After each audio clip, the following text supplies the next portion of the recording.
Hey, what's up, everybody? The Island Viper here with Tripwire, one of the newest Joes in the classified line.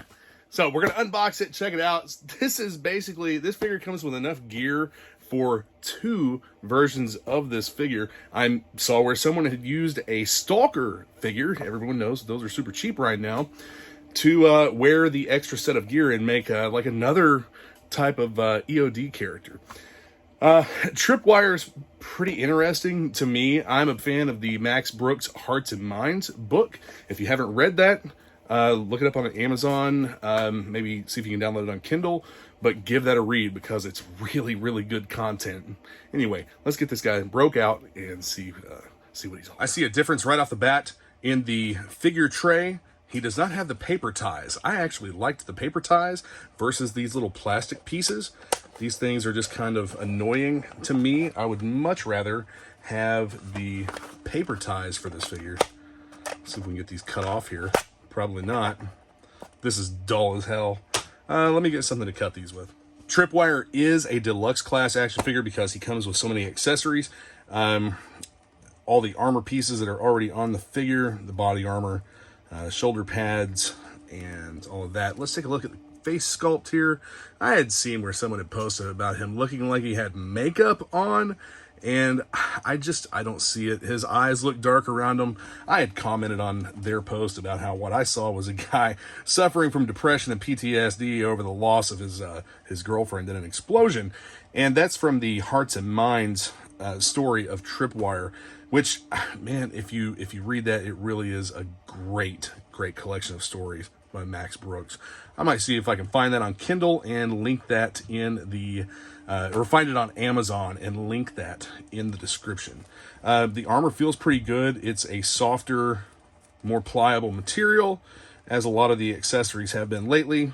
And check this out. The vest, oh, the vest tabs in. That's great. So you can swap that out with the other vest that Tripwire comes with. Nothing is overly tight. Good snaps and pops in the knees and in the elbows, but all of the joints are very movable. You have the articulation in the wrists and hands, of course, the boot cut, the thigh cut, and your feet move pretty easy. No issues there. It doesn't feel like anything's going to break. I had also seen a post where someone had broken the leg off here. I guess it was tight, but it appeared as though there was a void inside the peg for the lower leg. That's not supposed to be like that. The G.I. Joe classified figures should all have a solid peg that lets the lower leg attach to the knee. Sometimes in mass production injection molding, then that's how these are made. These are injection molded. I'll also point out that they do have pinless. This figure has pinless joints, which looks fantastic. But sometimes with injection molding, it's something that would not be caught in any kind of QC because they don't x-ray the parts. They don't look inside them or try and break them open to see it. But you do occasionally end up with an air bubble creating a void in some parts and pieces. I would say that a lot of figures have that in various areas, and it just escapes detection until something breaks. So here's your footlocker for Tripwire, Apsara, and the McLeod robot. The McLeod robot actually reminds me a lot of the convention set, the convention SWAT set. So here you have the other vest, and let's look at the differences here. Very similar, but this one offers a little bit more coverage than what this does. And I believe that's a neck piece, neck guard. Okay, so they wrapped his mine detector in a little bit of cardboard here to keep that from deforming. It's still the softer material, but it's all straight. There's no issues with it.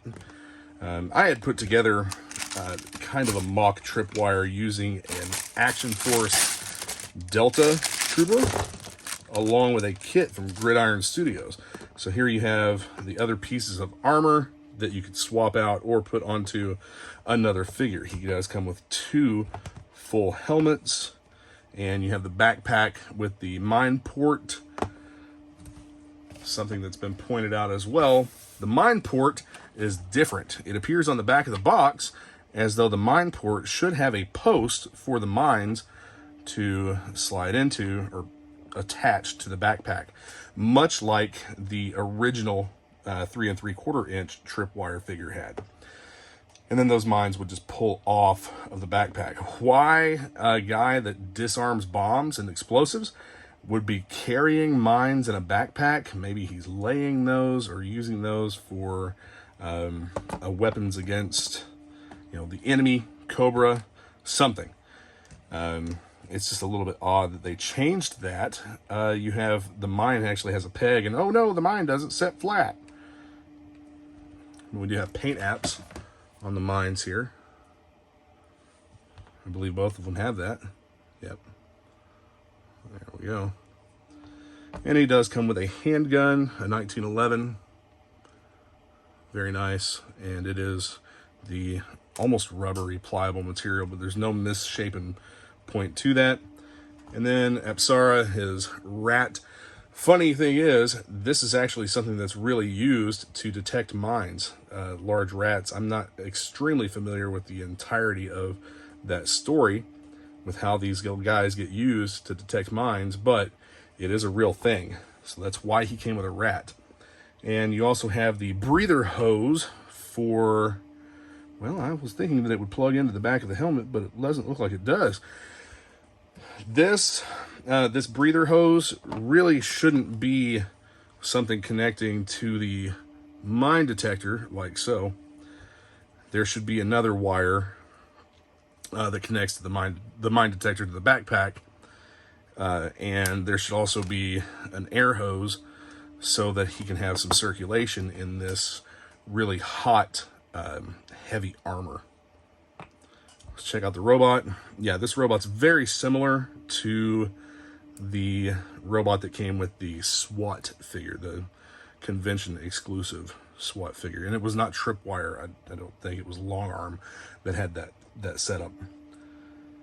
Those figures are pretty hard to find, and when you do find them, they're a pretty penny.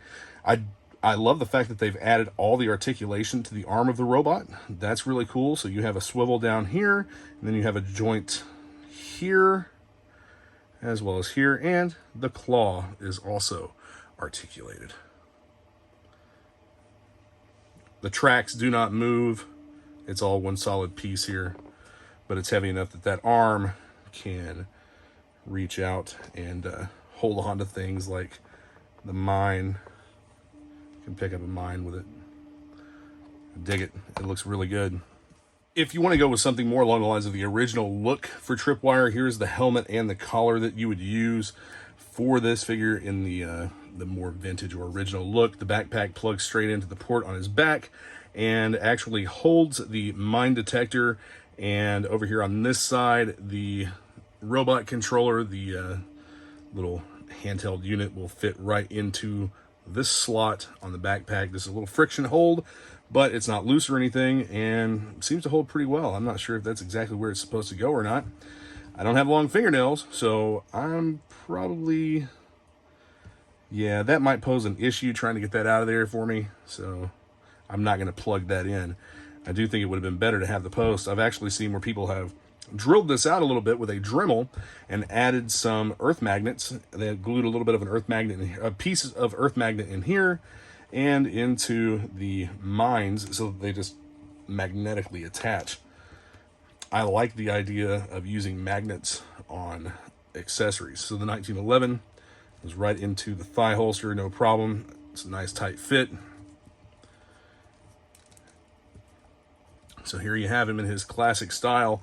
I'm going to swap out the vests and the helmet and collar for the larger setup and show you what that looks like.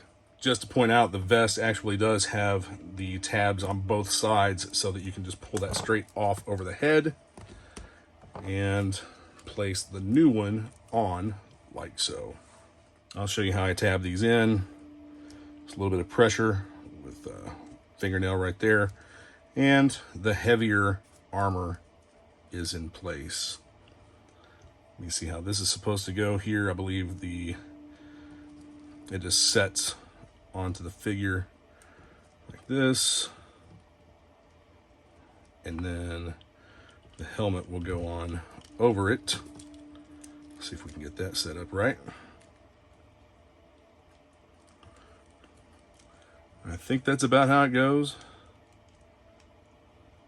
This helmet actually fits a little bit looser than the other one. The other one has a chin strap that goes down over his chin and gives a nice secure hold. Yeah, it looks like I've got this installed correctly. That's the only thing about these. They don't really give you any instructions or anything. You basically just have to kind of figure it out yourself. It's not difficult to do, but sometimes it would be nice to show exactly how the accessories are supposed to fit onto the figure. I'm gonna see if I can tuck that down in the vest just a little bit back here. And at the front, there's a little bit of a gap, but it's not bad. But it does bring everything down just below that visor. So here he is, all heavily geared up, heavily armored for disarming destructive devices, disarming explosives. I looked up a little bit of information about Apsara and the use of rats to find explosives, and found that over the course of about a year, rats are trained to find smaller quantities of explosive material within larger plots of land.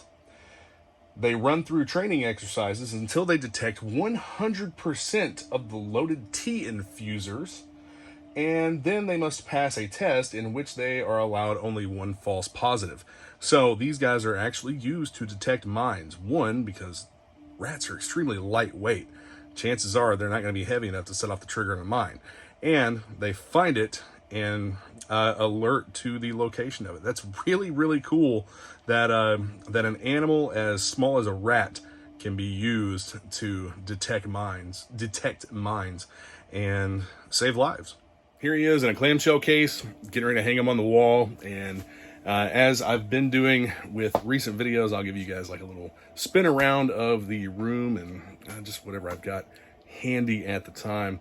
Got a lot of new stuff in, and I need to make a lot of videos, but there he is. All of his accessories do fit in the case. Nothing's deformed or bent or anything, so that's a plus. It's very heavy. I do want to use these extra accessories to make another figure, or to gear up another figure. So it'll probably end up being a stalker. I have a few of those on hand, and that would also keep me from just opening another tripwire. So there he is in the clamshell on the wall, and here is the Action Force figure that I use as an EOD specialist. And the gridiron kit does come with an original style backpack with the removable mines and the mine detector with a hose or wire that goes from the mine detector to the backpack. And what else did I use on this figure? I think it was just maybe the gear set for the Delta Trooper. I don't remember which gear set that is, but I'll show it in a later video. But their Tripwire is a similar look, mostly just because of the mine detector. I dig the figure. I love all the extra stuff that he comes with, and even the coloring on the figure is good. Some paint details would be nice on the armor, but not totally necessary. So, just a quick little look at some of the stuff that I've got hanging up. I've got a bunch of these down there, the new Crimson Strike teams, and Super 7 Joes, a bunch of classifieds, more classifieds over here.